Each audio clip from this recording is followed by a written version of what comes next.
The Grand Council chamber floated in the silent void of space. Attached to the massive space station known as the Unity, it was a room built for giants, both in size and power. The walls were made of a strange, glowing crystal that hummed with a low sound. To a human, the sound was like a headache that never went away, but to the aliens, it was beautiful music. The air smelled like ozone and burnt metal. Sharp and cold in the nose, at the very center of a long, black table sat Mark. He was a man of average height, wearing a simple gray suit that looked very small compared to the grandeur of the room. He looked tired. His tie felt too tight around his neck, and the collar of his shirt was itching him. He kept his face still, showing no emotion like a stone statue. Next to him sat Lisa. She was tapping on a small computer screen with her fingers, her eyes moving quickly. She did not look up at the aliens.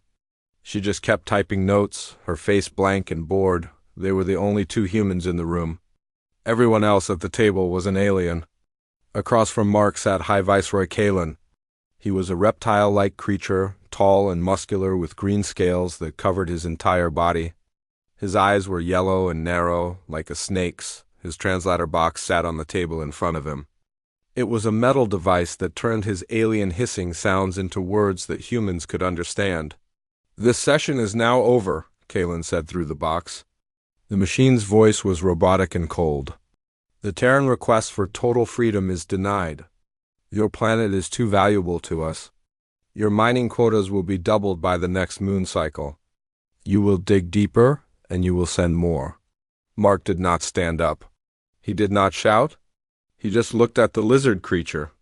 He took a slow breath and let it out. "We are not asking for permission," Mark said. His voice was calm, but it was loud enough for everyone to hear. "We are telling you. The old treaty is done. We are leaving the council. Earth is free." A loud sound filled the room. It was laughter. It came from the insect creatures, the Chitara, who clicked their mandibles together.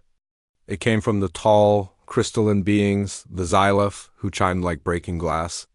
They all laughed at the human. It was the laugh of someone who thinks a joke is very funny. "Withdraw?" Kalen asked, leaning forward. His scales changed color slowly, turning from a dull green to a dark, angry red. "You have no warships. You have no energy shields. Your weapons use small pieces of metal and gunpowder.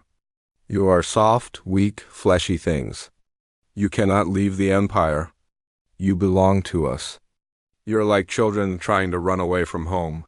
Mark looked at Lisa. She stopped typing. She looked at him and gave a very small nod. It was almost impossible to see, but Mark saw it. He had been waiting for this signal for months. He placed his hands flat on the cold black table. He looked around the room at all the strange faces. They were smiling, mocking him, thinking they were superior. "We tried to do this the nice way," Mark said, cutting through the noise of their laughter. "I warned you last week. I told you that you would not like our plan B. You did not listen. You thought we were bluffing?" Kalen slammed his fist on the table, making the water glasses jump. "There is no plan B. You have nothing. We control the stars. We control the trade routes. We control your air. Sit down and be quiet, human." Mark stood up slowly. He pushed his chair back. The sound of the chair legs scraping against the metal floor was sharp and loud. The laughing stopped for a second. Mark fixed his jacket. He looked at the High Viceroy right in the yellow eyes. "We are not children," Mark said softly. "And we are not alone. You think because we do not have big ships, we are weak. But you made a mistake. You connected your entire station to our planet's network to make your work easier. You wanted our data. You wanted our computers. And now we are inside yours." Kalen hissed. "Guards!" The heavy metal doors at the back of the room slid open. Two large aliens in heavy armor walked in. They held long silver rifles that glowed with blue plasma energy. They pointed the guns right at Mark and Lisa. Lisa did not move. She just looked down at her screen. Her thumb hovered over one single button. "Mark," she said quietly. "They are not listening." "Should I do it?" Mark looked at the guards. Then he looked at Kalen. Not yet, Mark said. I want them to understand first. There is nothing to understand, Kalen shouted. He stood up, towering over Mark. You are nothing. A speck of dust in a galaxy of giants. Sign the new quota papers, or we will destroy a city on your planet to remind you of your place. The room went silent. The threat hung in the air like smoke. The other aliens stopped smiling. They knew Kalen was cruel, but they did not think he would actually destroy a city over a meeting. Mark's face hardened. The tiredness vanished from his eyes. He looked like a different person now. He looked dangerous. You just made the biggest mistake of your life, Mark said. Lisa, shut it down. Lisa pressed the button. The effect was instant. The low humming sound in the walls stopped. The bright lights that filled the room flickered once, twice, and then died completely. The room was plunged into total darkness. The holographic star maps that floated in the air vanished like smoke. The air recycling fans slowed down and stopped, making the room instantly quiet. For the humans whose eyes were made to see in changing light, it was just dim. They could see shapes. But for the aliens who lived in constant bright light or used heat vision, it was terrifying. The Xyloph began to make cracking sounds as their crystal bodies reacted to the sudden loss of energy. The Chitauri started to scream, clicking their jaws in panic. What is happening? Kellen's voice roared from the darkness. The translator box was still working, but the fear was real in his voice. Turn the lights back on. Guards, shoot them. There was a sound of movement in the dark. The guards were confused. They couldn't see their targets clearly. Their helmets were flashing red warning lights, but they were useless. Mark reached into his pocket and pulled out a small metal cylinder. It was a simple flashlight, a technology thousands of years old. He clicked the button on the side. A bright white beam of light cut through the darkness. He pointed it straight at Callan's face. The lizard alien flinched, covering his eyes with his claws. The bright light hurt his sensitive eyes. We are not primitives, Mark's voice said from the darkness behind the light. We are survivors. We live in the dark. We fight in the mud. We adapt. You sit in your shiny chairs and forget what it takes to survive. Lisa moved in the dark. She was not holding a light. She knew the layout of the room. She had memorized it. She moved silently to the side, away from Mark. You cut the power? Kalen yelled, trying to find Mark in the dark. This changes nothing. My station has backup generators. They will start in 10 seconds. Let them try, Lisa's voice came from the shadows. We locked the controls. The generators are dead.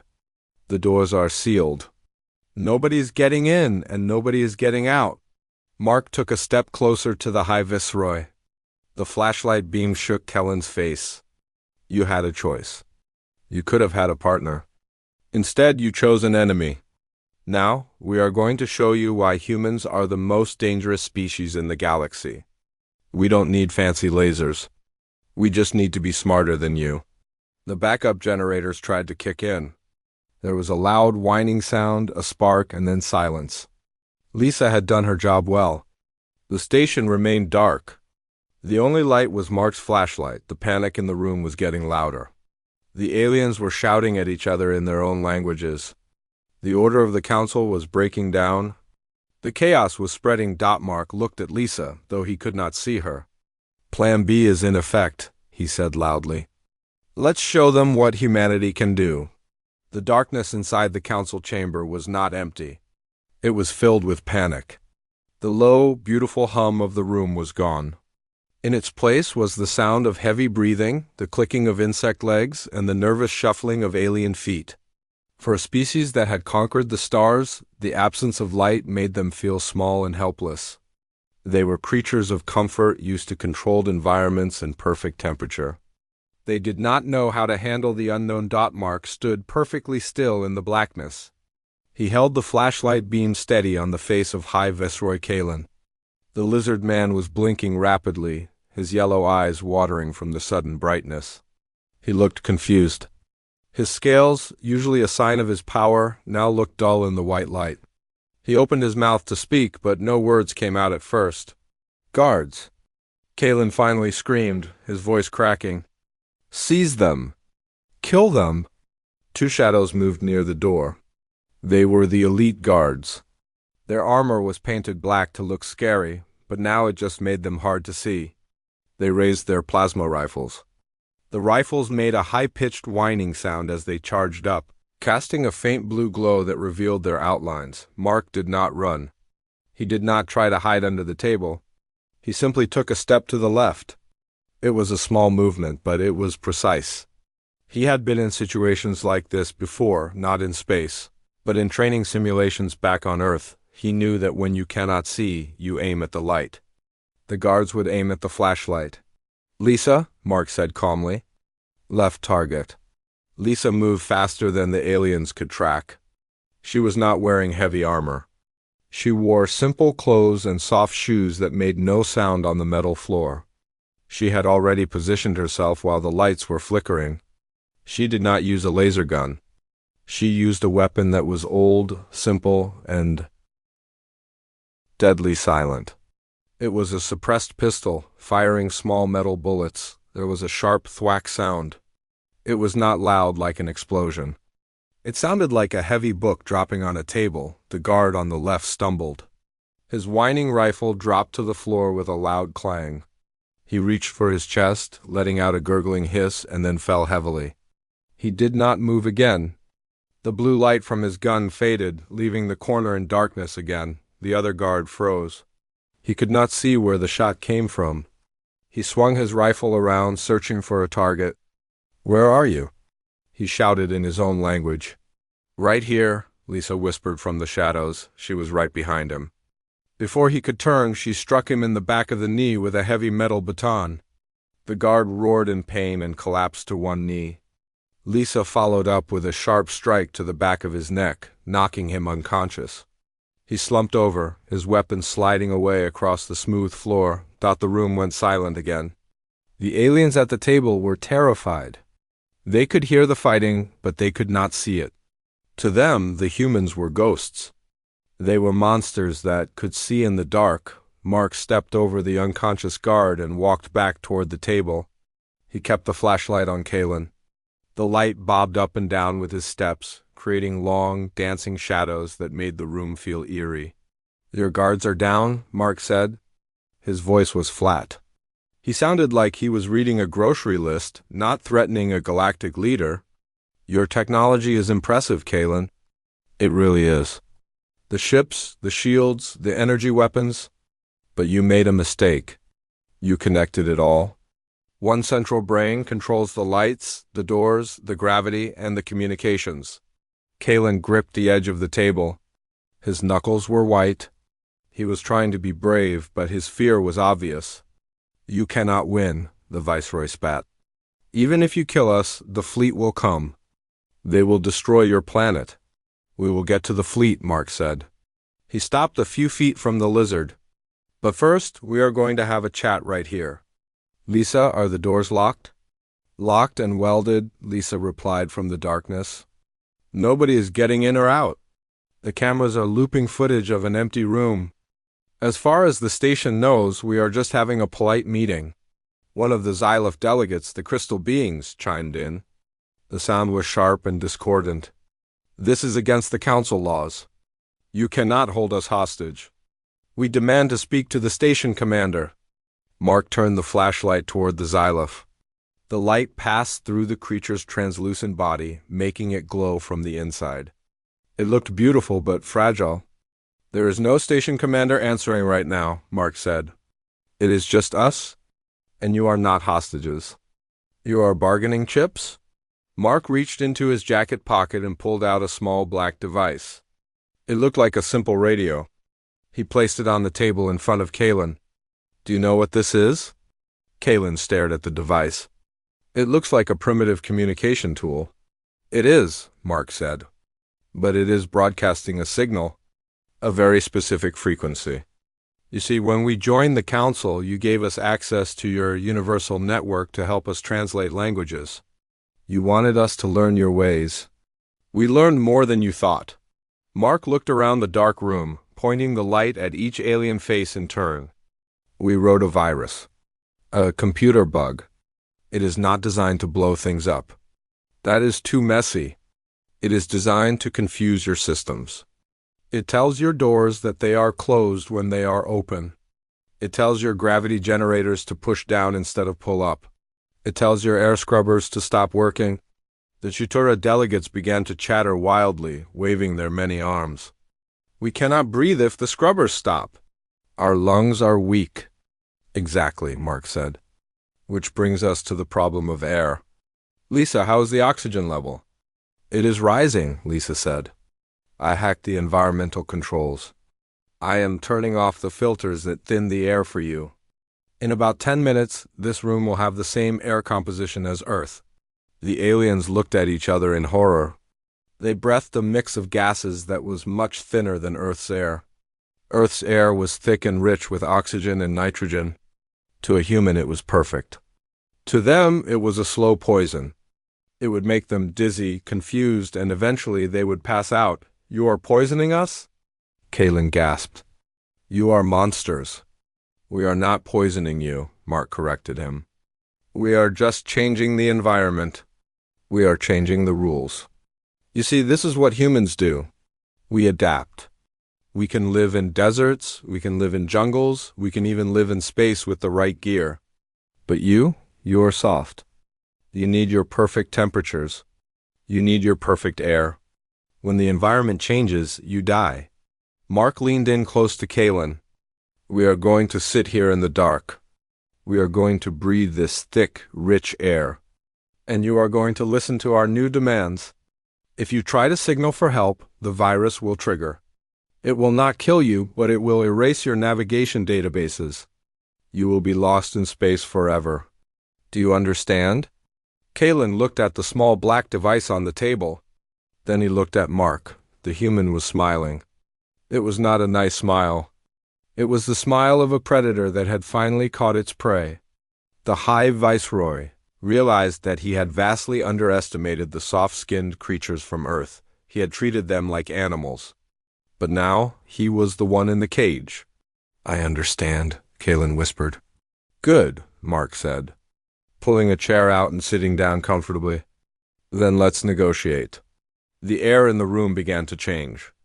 It was a slow process, invisible to the eye, but the aliens could feel it. The environmental control system, usually silent, let out a shuddering groan as Lisa's virus took over the vents. The thin, carefully filtered air that the galactic elites needed to survive was being replaced. It was getting thicker. It was getting heavier. Mark sat back in his chair, spinning the small black device between his fingers. The flashlight was still on, resting on the table and pointed up at the ceiling. The beam reflected off the dark crystal walls, casting long, weird shadows that made the aliens look like monsters. But for the first time, Mark looked like the one in control. Kalen was breathing heavily. His chest rose and fell rapidly. The reptilian physiology of his species was efficient, but it was not designed for high concentrations of oxygen and nitrogen. To a human, the air would feel crisp and clean, like a morning in a mountain forest. To Kalen, it felt like breathing water. His head was starting to spin. What are you doing to us? Kalen gasped. He clawed at the collar of his robe, trying to loosen it. Just making ourselves comfortable, Mark said. He picked up a glass of water that had been sitting on the table and took a sip. You see, we tried to be part of your club. We came here, we wore your clothes, and we learned your language, but you treated us like dirt. You took our resources and gave us nothing in return, so we decided to stop playing by your rules. One of the insectoid Chitora delegates fell out of his chair. He hit the floor with a hard thud. His many legs twitched as he tried to stand up, but his balance was gone. The extra oxygen was rushing to his tiny brain, confusing his senses. He made a high-pitched clicking sound that was full of fear. Help him! A Xyloph delegate chimed. The crystal being's song was distorted, sounding like a radio that was not tuned properly.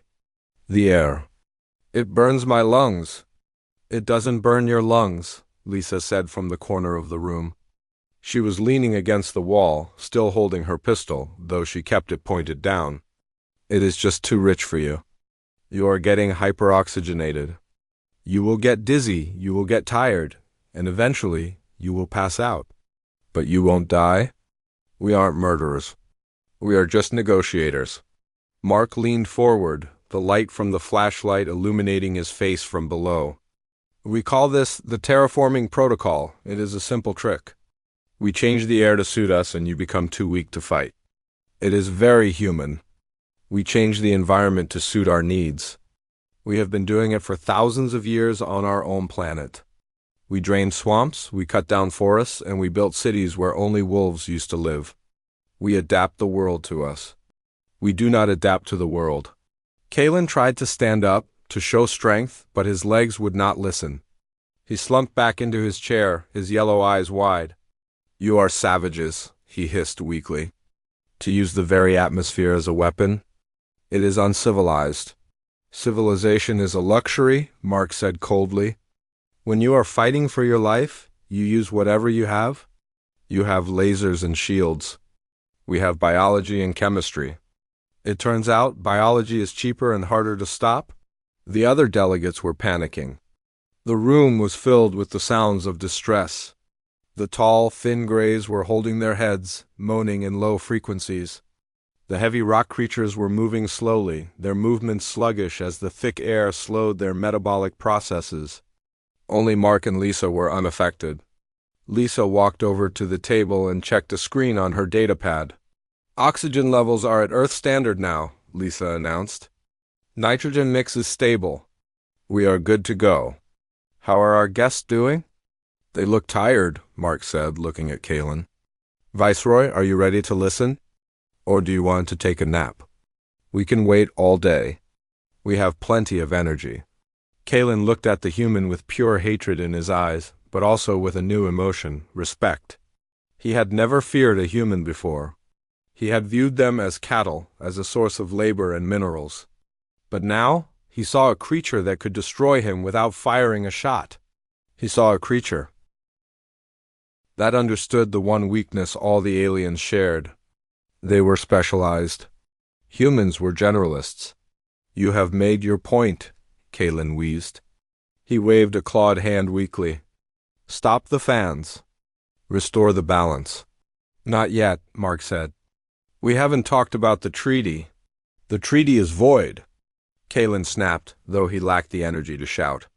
You are attacking the Council. The entire fleet will destroy Earth for this. No, they won't, Mark said. He picked up the flashlight and shone it directly into Kellen's face again, making the lizard flinch. Because while Lisa was changing the air, I was uploading a second virus. A bigger one. It is sitting in your central military command computer right now. It is harmless. It is just waiting for a command. Kalen froze. What command? The command is fire, Mark said. If any ship in your fleet fires a weapon at Earth, or if any ship moves toward our solar system with hostile intent, the virus activates. It won't blow up your ships. That would be a waste. Instead, it will wipe your navigation charts. It will delete your star maps. Your fleet is spread out across thousands of light years. Without those maps, they will be lost. They will float in the dark until they run out of fuel. They will never find their way home. The silence that followed was heavier than the air. The aliens looked at each other in horror. The Galactic Empire was vast, but it relied on its computers. It relied on the shared network of star charts. If a human virus deleted those charts, the Empire would collapse. Trade would stop. Worlds would starve. It would be the end of their civilization. You are bluffing, one of the Xyloph chimed, though the ringing sound of its voice was shaky. A primitive species could not write code that complex. Lisa laughed. It was a short, sharp sound. You really don't know anything about us. We are the species that invented computer viruses. We invented them for fun, for money, and for war.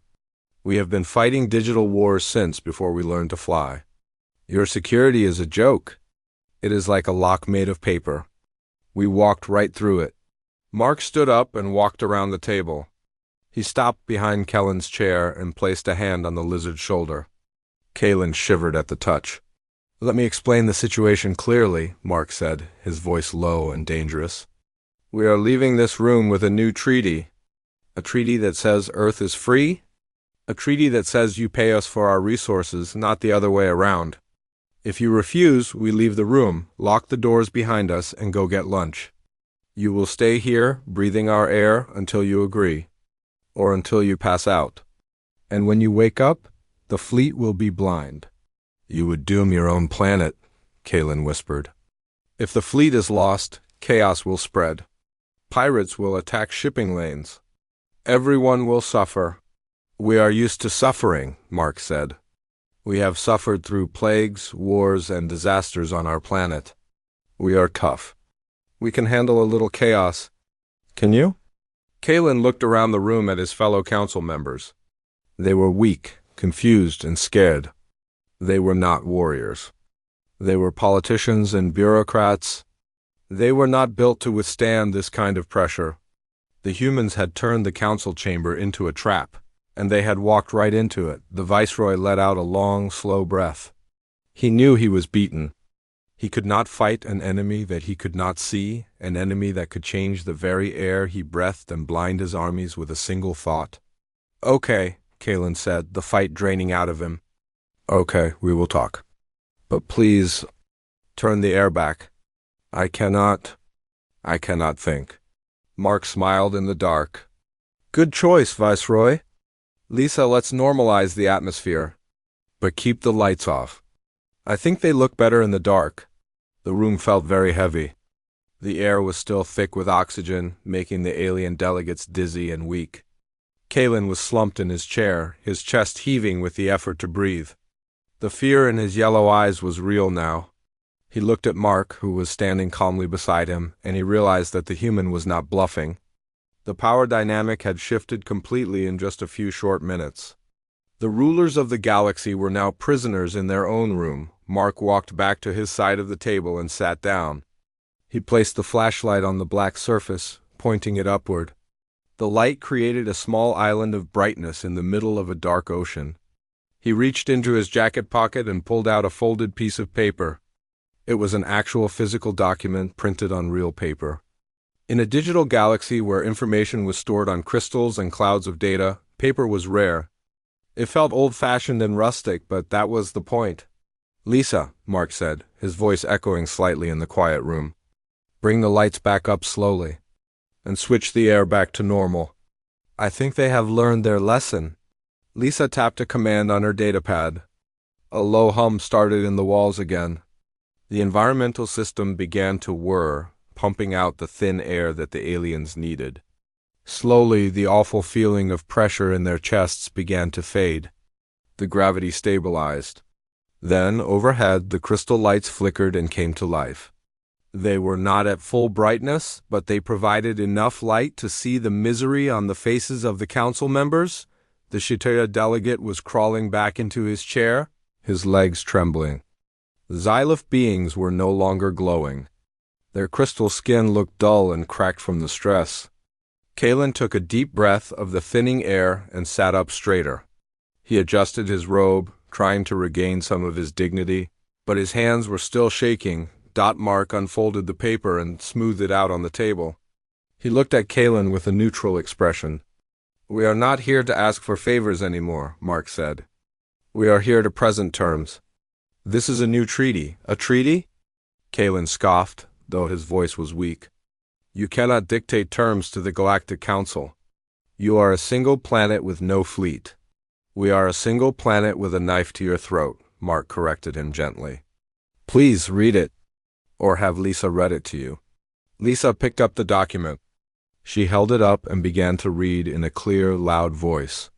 Article 1. Earth is declared a sovereign and independent nation.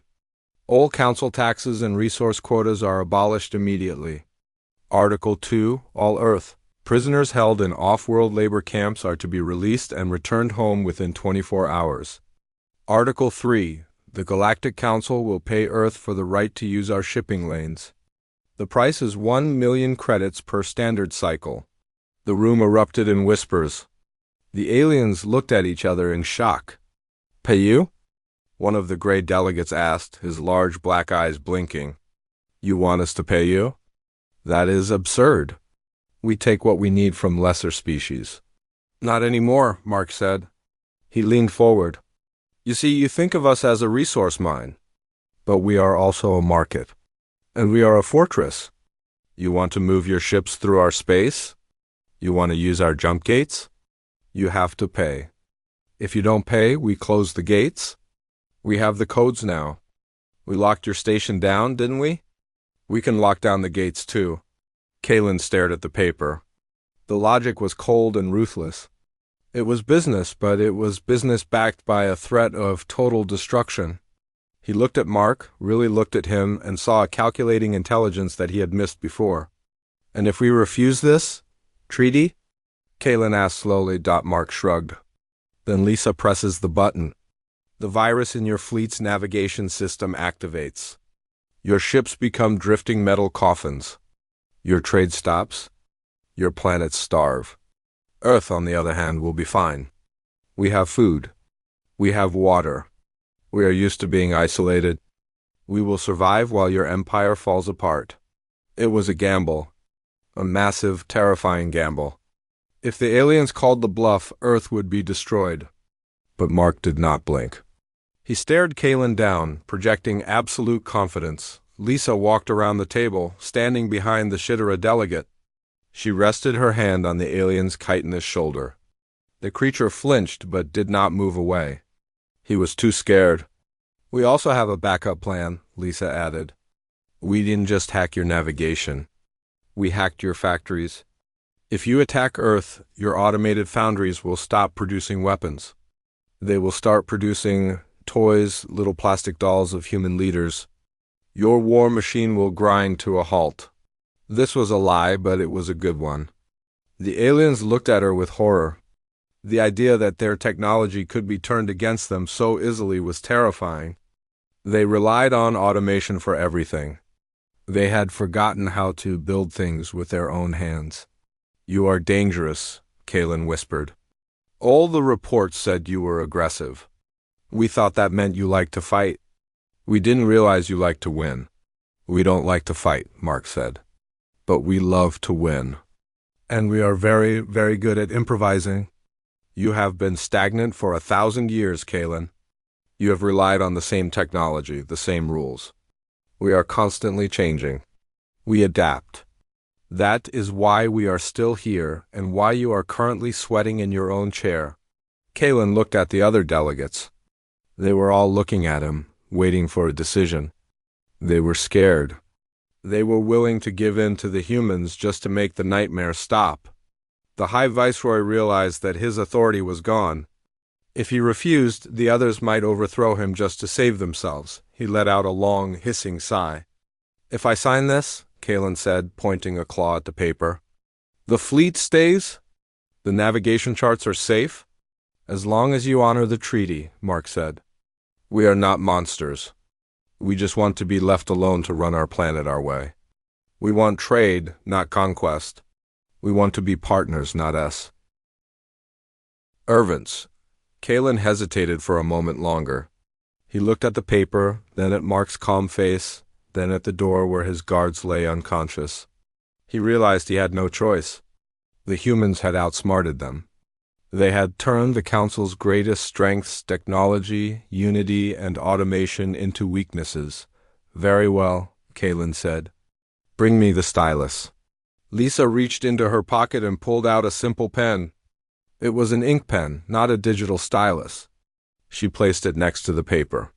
You have to sign in ink, she said. Something permanent. No digital signatures that you can erase later. Kalen picked up the pen. It felt strange in his hand. It was archaic. He looked at the blank line at the bottom of the page. Signing it would change the galaxy? It would admit that Earth was a superpower. It would be the end of the Council's absolute rule. He looked at Mark one last time, searching for a sign of weakness, a sign that this was all a trick. But Mark just watched him with the patience of a stone. Kalen lowered his head and scratched his name onto the paper. The ink shone weightily in the artificial light. "Done," Kalen said, dropping the pen. It rolled across the table and stopped against Mark's hand. Mark picked up the treaty and blew on the ink to dry it. "Thank you, Viceroy. I think this is the start of a beautiful friendship." Lisa smiled, but it didn't reach her eyes. She was still watching the doors, still holding her gun. The deal was made, but the humans knew better than to relax. They had won the battle, but they were still in the lion's den. "Now," Mark said, folding the paper and putting it safely back into his pocket. "About those prisoners. We have a transport ship waiting. I suggest you make the call." Mark stood up from the table, carefully folding the signed treaty and placing it into the inside pocket of his jacket. He buttoned the flap to ensure it was safe. The sound of the button clicking seemed very loud in the quiet room. The aliens watched his every move. They looked tired and defeated. Their colorful scales and crystal skins were dull, and they sat slumped in their chairs. The grandeur of the council was gone. "Lisa," Mark said, turning to his partner, "is the transport ready?" Lisa tapped on her screen one last time. "Yes, the signal has been sent to the ship waiting at Docking Bay 4. They are receiving the coordinates for the labor camps now. The prisoners will be released and beamed up within the hour." Kalen rubbed his face with his large, clawed hands. He looked older than he had an hour ago. "You have the coordinates? That is classified military data? How did you get that?" "We have everything," Mark said simply. "While you were busy laughing at us last year, we were building our own network. We didn't just hack your doors today, Viceroy. We have been watching you for a long time. We know where your ships are. We know where your money is. We know where your skeletons are buried." Mark walked around the table toward the exit. Lisa followed him, staying a few steps behind. She kept her weapon in her hand just in case. The guards were still unconscious on the floor, looking like piles of scrap metal. Mark stepped over them without looking down. "Wait," Kalen called out. His voice was not commanding anymore. It was almost pleading. "What happens now? You have your treaty. You have your freedom. Will you leave the council? Will you go to war?" Mark stopped at the heavy metal doors. He turned around, looking back at the most powerful beings in the galaxy. "We are going home. We are going to fix our planet. We are going to build our own ships, better than yours. And we are going to trade with anyone who wants to trade, as equals. We are not going to war with you, Kalen. War is a waste of resources. But let me be clear." Mark took a step back into the room, his eyes hard. "If you ever try to put us back in a cage, if you ever send a fleet to our skies again, if you ever threaten our children, the lights will go out forever. And next time, we won't turn them back on." The Xylif delegate made a soft, chiming sound of fear. "You would destroy the galaxy just to spite us?" "No," Mark said. "We would destroy you to save ourselves. Never forget that difference. You fight for pride and profit. We fight for survival. And when you fight for survival, you don't stop until the threat is gone." Mark turned back to the door. "Lisa, open it." Lisa typed a command into her datapad. The heavy blast doors groaned and slid open. The corridor outside was bright and empty. The station's warning lights were flashing orange, but there were no security teams coming. The virus Lisa had uploaded must have been telling the rest of the station that everything was normal. Or perhaps it had locked down the entire sector. They stepped out into the hallway. The doors slid shut behind them with a final heavy thud. The sound echoed like a tomb closing. Inside that room, the council was left to think about what had happened. They were left to sit in the silence and realize that the universe had changed. Mark and Lisa walked quickly down the long metal corridor. Their footsteps were rhythmic and calm. They did not run. They walked like they owned the station. "Do you think they will honor the treaty?" Lisa asked, breaking the silence. She put her gun back into its holster under her jacket. Mark kept walking, his eyes straight ahead. "For a while, yes. They are scared. They are terrified of what we might do next. Fear is a good motivator. They will pay us. They will send our people back. And in 10 years?" Lisa asked, When they build new firewalls? When they find a way around our viruses? Mark smiled slightly. Then we will invent something new. That is what humans do. They're static, Lisa. They rely on old tech and old power structures. We change, we evolve. Today we used a computer virus and a flashlight. 10 years from now, we might have ships that can turn invisible or weapons that can erase suns. We never stop thinking. They reached the transport hub. A small, sleek shuttle was waiting for them. It was a human ship brought here secretly. It looked simple compared to the alien ships with rough edges and visible welds, but its engines were powered by a fusion core that the aliens couldn't even begin to understand. It was brute force engineering, and it was beautiful. The ramp lowered. Mark paused at the bottom. He looked back at the direction of the council chamber. He could almost feel the eyes of the High Viceroy staring through the walls. You know, Mark said, looking at the stars visible through the large viewport at the end of the dock. They called us primitives. They called us savage. Lisa walked past him, climbing the ramp into the ship. She turned and looked down at him. They were right, Mark, we are savages. But we are the savages who just beat the gods. Mark laughed. It was a short, happy sound. I guess that makes us the new gods, then? No, Lisa said, shaking her head. It makes us free. That is better. Mark nodded and walked up the ramp. The metal clanged under his boots. He entered the cockpit and sat in the pilot's chair. The controls were physical levers and switches, not touchscreens. He liked the feel of them. He flipped the ignition switch. The engine roared to life, shaking the ship.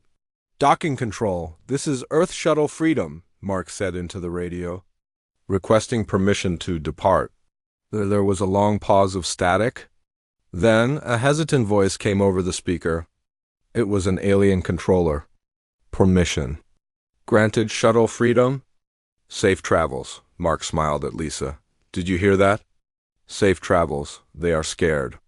Lisa strapped herself into the co-pilot seat. Let's go home, Mark.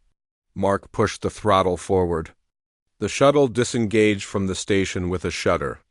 It moved away from the massive alien structure, turning its nose toward the dark void of space. In the distance, among the millions of stars, was a small, pale blue dot. It was Earth. Behind them, the massive space station looked like a toy in the darkness. The council was probably arguing right now. They were probably blaming each other.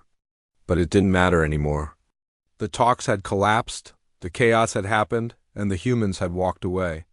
We didn't just get a treaty today, Mark said as the stars stretched into lines of light as they accelerated. We woke them up. They spent thousands of years thinking they were alone at the top. Now they know there is a new player in the game. A player that cheats? Lisa added with a grin. A player that wins. Mark corrected. The ship jumped into hyperspeed, leaving the station and the council behind. They were heading back to their little blue planet. It was a planet of chaos, noise, and conflict. It was a planet of messy, brilliant, unpredictable humans. And it was finally free. The era of Earth being a quiet province was over. The era of Earth as a power had begun,